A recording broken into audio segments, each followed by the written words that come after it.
Bonsoir mesdames, bonsoir, mais je suis ravi de vous retrouver une fois de plus dans cette édition. Les présidents de la centrale électorale Denis Kadima Kazadi a été reçu au cours d'un culte à la mosquée de Mpassa dans la commune de l'Ancélé pour les fidèles et responsables de la communauté islamique. En plein culte, le patron de l'administration électorale a remercié la communauté islamique pour le soutien au poste du président de la CENI et a profité de l'occasion pour demander l'accompagnement électoral pour la bonne organisation de ces élections. Nous avons ici à l'occasion ce reportage. La communauté islamique dont la mosquée basée en Mpassa dans la commune de l'Ancélé a reçu la visite du président de la CENI, Denis Kadima Kazadi, venu remercier les fidèles de cette communauté et l'officiant Cheikh Abdallah Mangala pour le soutien sans réserve lui a apporté dans le but de présider l'administration électorale de la République démocratique du Congo. Le numéro 1 de la centrale électorale a saisi cette opportunité en pleine prière pour solliciter le soutien électoral de la communauté islamique de la RDC en vue de l'organisation et la tenue de bonnes élections au pays dans les délais constitutionnels tels que prévoit la Constitution de la République. Des élections qui vont se solder par les choix des dirigeants qui vont booster le développement de la RDC. Pour exemple, occasion, on a d'abord merci la communauté islamique. On a besoin toujours il y a la prière. Parce que tous on a besoin de la musala oyo ya seni eza musala ya mutu moko te esengaka bozala na bato bazala nsima na yo bosala musala elongo tomobilize bakongole po tozala na élection moko oyo eza ya kitoko oyo mutu akolonga nde alongi ya solo epuis esengaka bitumba te ozomona yango ifo tozala ensemble tobenga ngo na français élection apaisée tozala besoin nyonso bozala wana pour accompagner l'ISO élection effectivement en 2023 et ça la dernière constitution et puis ezala na paix ezala boboto ezala na kati ya mboka inshallah. La centrale électorale est en train de ratisser large. Après la communauté kimbangiste à Kamba suivi des églises du réveil, le président de la CENI, Denis Kadima Kazadi, outre les remerciements pour le soutien à sa candidature au poste du président de la CENI devenu réalité, partout où il arrive tend la main à ses concitoyens pour solliciter l'implication de tout le monde pour la réussite des élections. Le député provincial Mike Mukeba a adressé une question orale avec débat au gouverneur de la ville de Kinshasa, Jean-Tiningo Bilamaka, malgré que le gouverneur juge cette question d'irrégulière, il faut dire l'élu de l'Ilungwala. Mike Mukeba attend toujours dans sa question orale avec débat des éclaircissements de la part du gouverneur. Propos recueillis par Naomi Menza, Chemika Siama. Par ailleurs, nous évoquons aussi dans cette question orale les conclusions du rapport de la Cour des comptes sur la reddition de comptes 2020 du gouvernement Jean-Tiningo Bila, la Cour des comptes qui établit que certains projets pour lesquels l'argent a été sorti ne sont pas identifiables, localisables sur terrain. Donc c'est de l'argent détourné. Exemple typique, 4 centres de formation, de récupération, 4 centres de récupération professionnelle, prétendument construits à Kinshasa, sont introuvables dans la ville. Donc c'est autour de toutes ces questions que le gouvernement doit venir répondre. Et voilà que Godem Poi invente des prétextes, trouve comment éviter ma question. Il dit que ma question, citant l'article 71, si je m'abuse du règlement intérieur, que comme ma question a des connexions avec d'autres questions orales, il ne peut pas faire passer la mienne, il me la retourne en attendant qu'il examine les autres. Mais les deux autres questions orales datent de quand? Les deux qu'il évoque. L'une date du 30, s'il vous plaît, du 30 septembre 2021. Le règlement intérieur est clair, 7 jours au bureau pour traiter la question.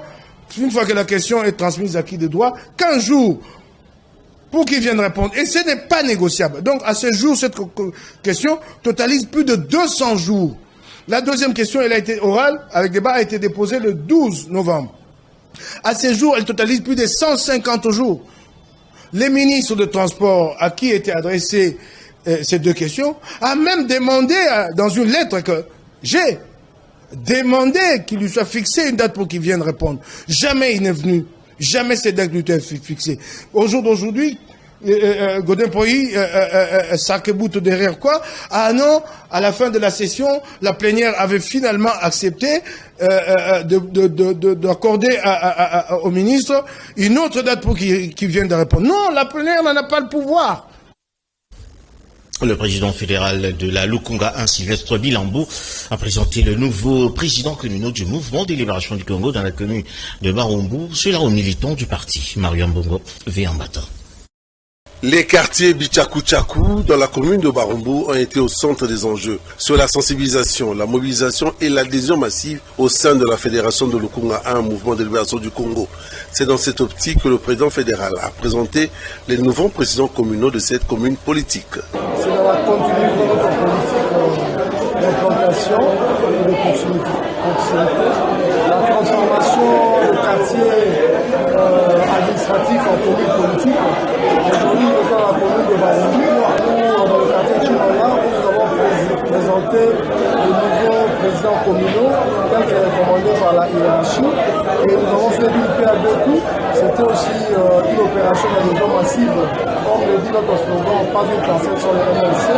On a responsabilisé les nouveaux présidents communaux à continuer dans cette politique, cette démarche d'implanter les partis à la base dans les rues.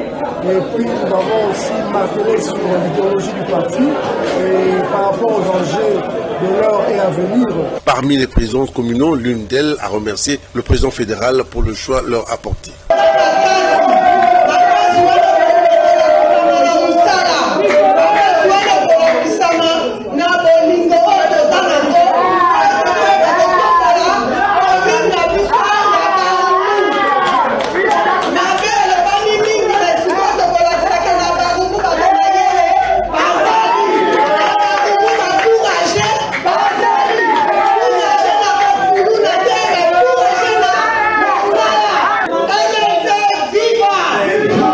La fédération de Lukunga 1 se prépare encore de plus belle pour être encore plus compétitive au sein du mouvement de libération du Congo. Les structures spécialisées du mouvement de libération du Congo se mobilisent pour la sensibilisation de la population en faveur de ce parti. Le représentant du MLC aux États-Unis d'Amérique, Chamberlain Mbongo Passy, est à pied d'œuvre à Tchangou, où il s'est engagé à relever le défi du développement socio-économique. Chamberlain Mbongo Passy a été à Mokali pour mobiliser la population en vue de bénéficier de projets de la dynamique Chamberlain Mbongo Passy ainsi que de sa fondation, la Fondation Espoir. Dans ce reportage, Alain Oka et Freddy Takidi.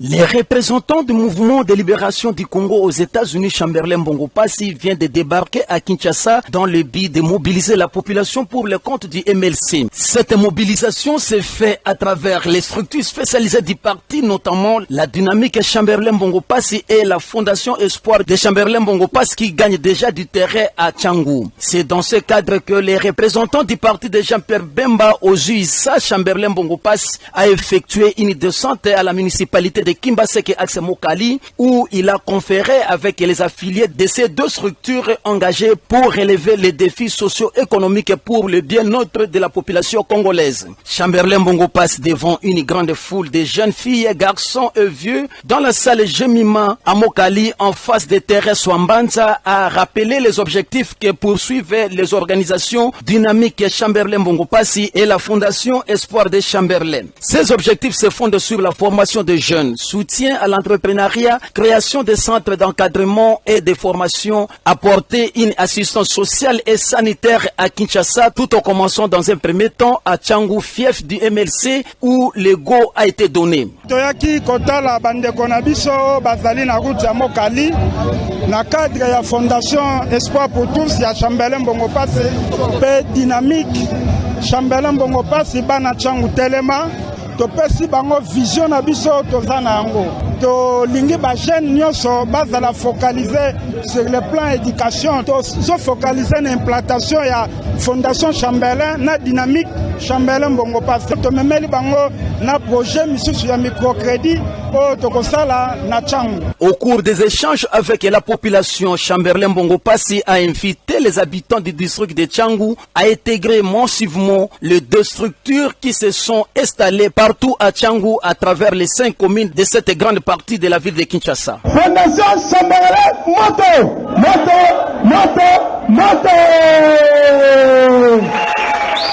Oui.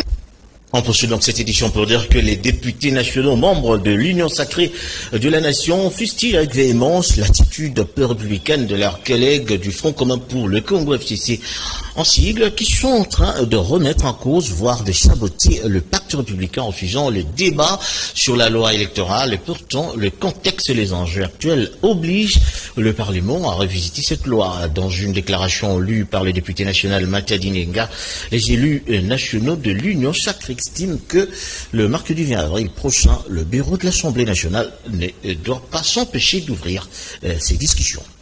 Jean-Pierre Jonji. Le bureau de l'Assemblée nationale a porté au calendrier de la session de mars 2022 la discussion relative à la proposition de la loi électorale. Lequel calendrier a été adopté par la conférence des présidents, dont ceux du FCC, et adopté par la plénière.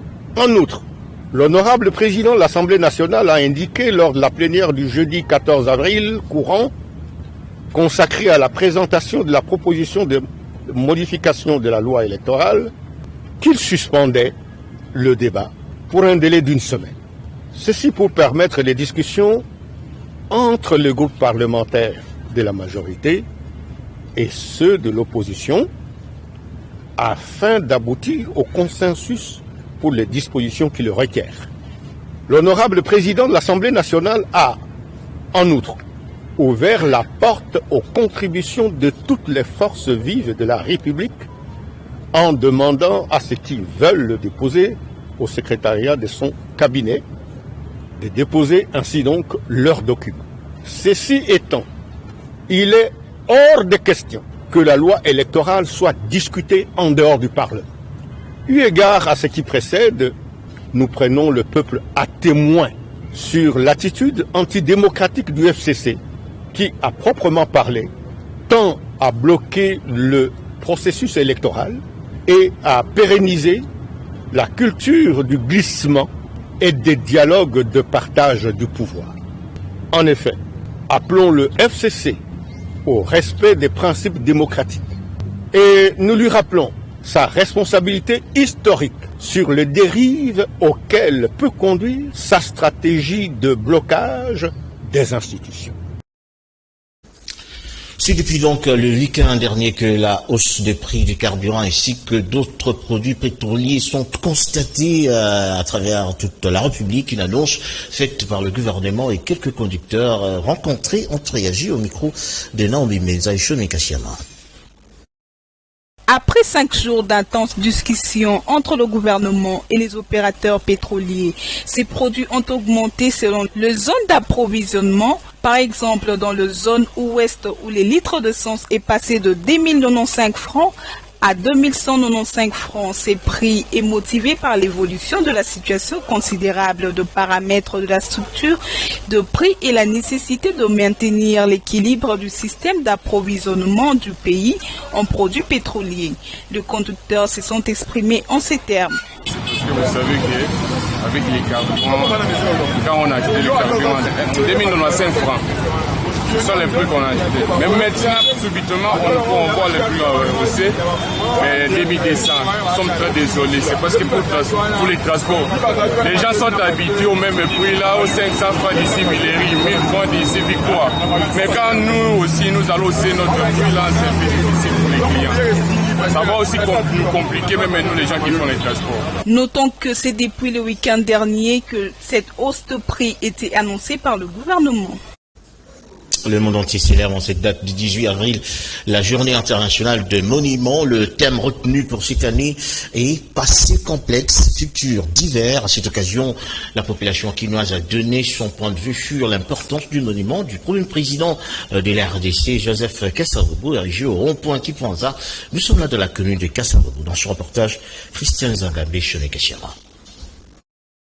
La journée internationale de monuments et sites, célébrée le 18 avril de chaque année, semble peu connue et ne rêve pas un caractère festif. Quelques personnes interrogées au bord du monument du premier président de la République démocratique du Congo, Joseph Kasavubu, qui est érigé au rond-point Kipwanza dans la commune de Kasavubu, soulignent que cette journée est l'occasion pour la population de prendre conscience de l'importance du patrimoine culturel congolais. Une illustration pour cette journée internationale de monuments et sites, c'est le monument du premier président Kasavubu qui a été choisi par le reporter de Canal Kin Télévision. C'est vraiment un monument qui nous rappelle l'histoire du tout premier président de la République, le fait Joseph Kasavubu.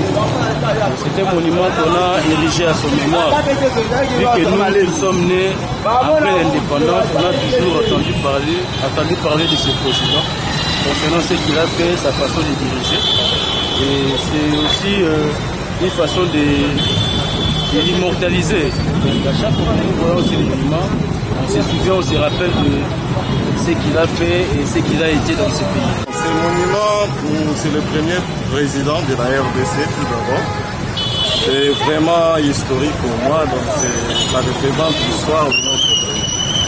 Donc c'est très important que ce genre de monument existe dans notre pays pour qu'on puisse se remémorer à chaque fois l'histoire de notre pays. Cette journée internationale de monuments et sites a pour but d'explorer le patrimoine culturel de l'humanité sous les différentes formes et encourager les communautés locales à prendre conscience de l'importance de leur patrimoine culturel.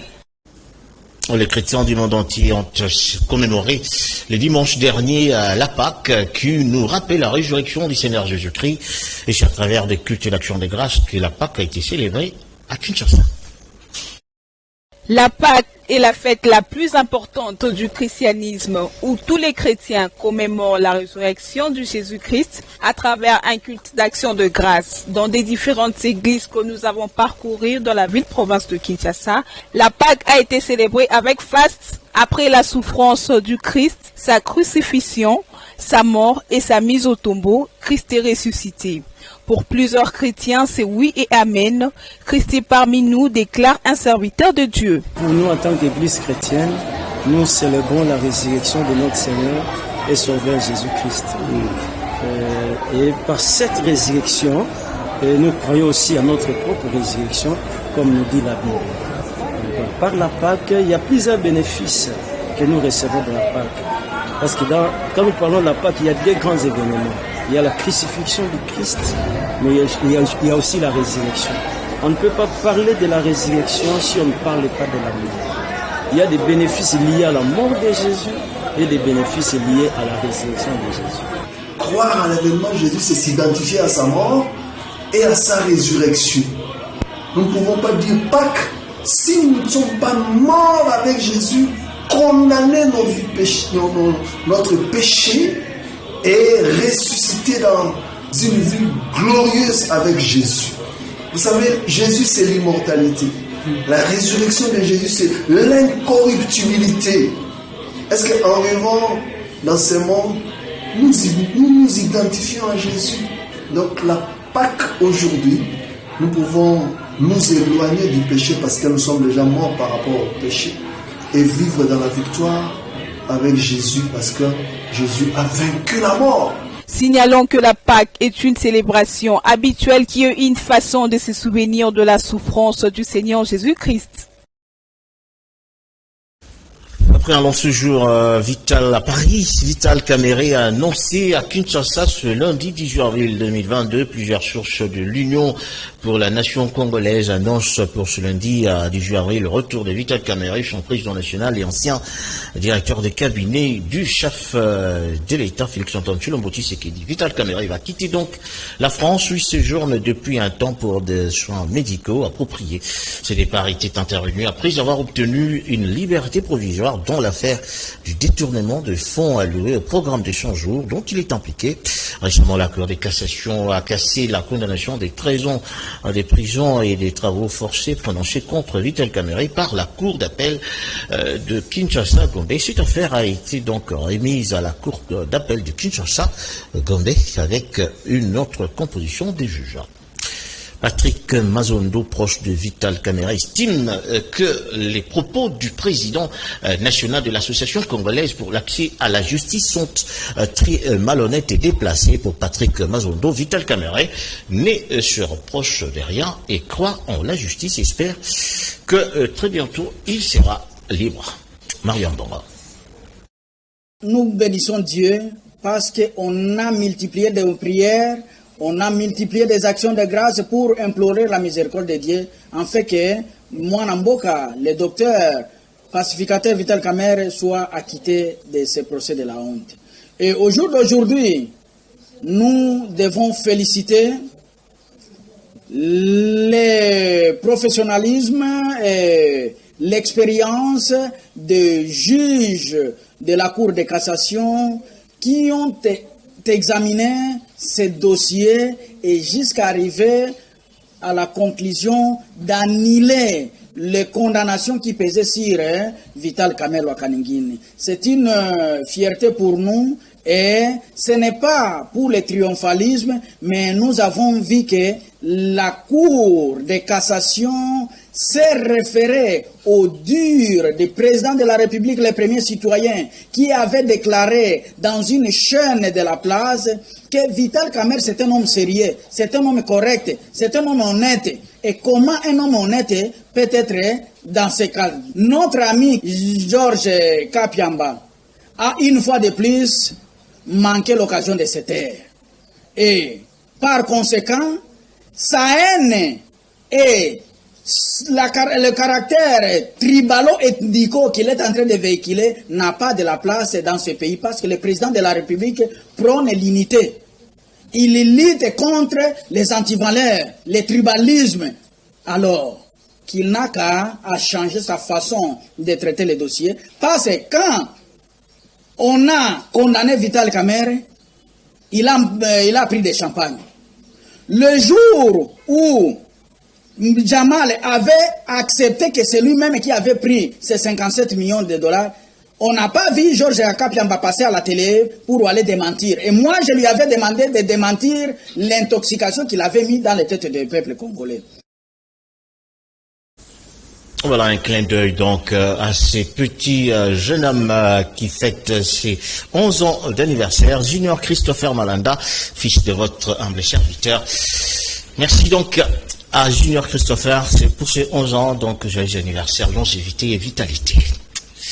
Voilà, c'est par ici que nous mettons pratiquement un terme à cette édition. Merci à vous de nous avoir suivis. Merci à Laetitia Louvezo, Mario Ambongo, Kuparobola, Freddy Takidi, Serge Kuilou, Tony Binda pour sa réalisation. Nous voulons se retrouve donc demain à la même heure pour une prochaine édition. Bonsoir.